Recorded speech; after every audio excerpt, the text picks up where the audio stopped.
Thank you for watching this video. This is Henry from Equities Lab, and I'm going to show you how to plot the price to earnings ratio on a single stock, Apple in this case. And I'm also going to show you how to plot it in a relative way so that it shows up on the same line as the price so you can see the correspondence more clearly. I'm also going to show you how to plot the price to sales or any other property.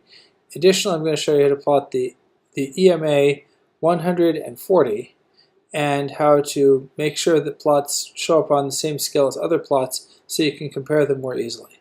Then we're going to take our plotting knowledge to the stock screener where you can plot the price to earnings or PE of all the stocks that have enough trading volume to be traded.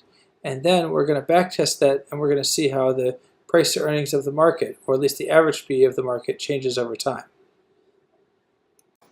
So we're first going to plot a nice variable. Here are the price to earnings.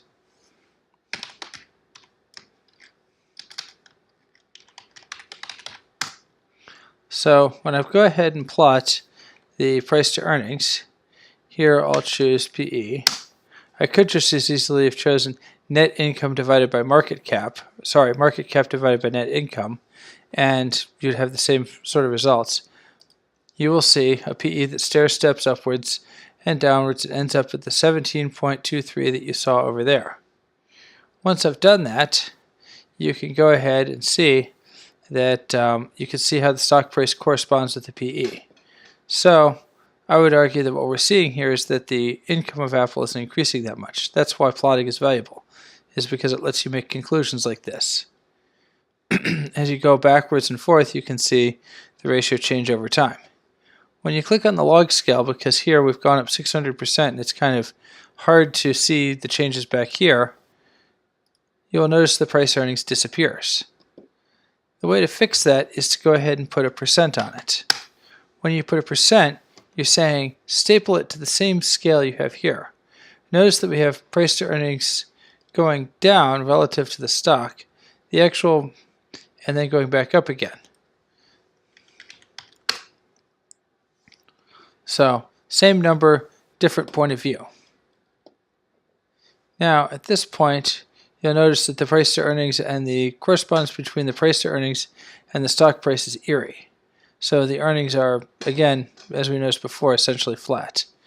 Now, the next thing you might want to do after we turn log scale off is to plot another variable. Let me turn off this percent because I like seeing normal human numbers I can see. And then I'm going to go ahead and create a price to sales. Any variable starting with PLOT underscore will be plotted.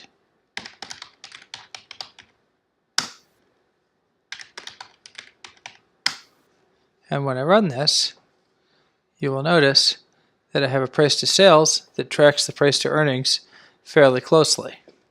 However, you'll notice that these two have totally different scales, so it's hard for me to see the relationship of one to the other.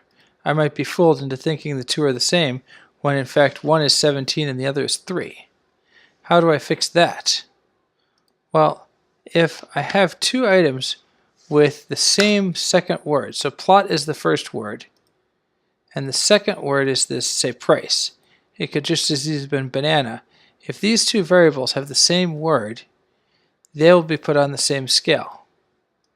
So if I were to plot two new things,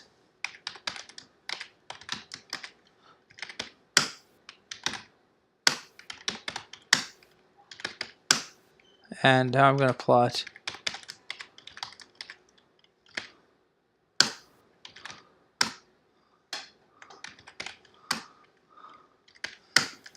these two things, we'll have two sets of two variables on two different scales. You notice the EMA 100 and EMA 40 are both on the same scale, and the price to earnings and price to sales are on the same scale, but the two are not on the same scale with each other. Now, it turns out plotting works just as well in stock screeners.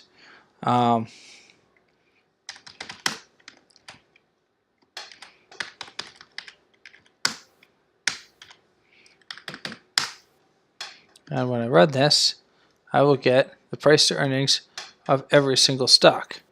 When I put this in the table, I get a nice sorted, gee, Fannie Mae is really, really cheap for the price to earnings. Not sure what to make of that, but there it is. If I backtest, I will get the price to earnings through every step as I rebalance the portfolio.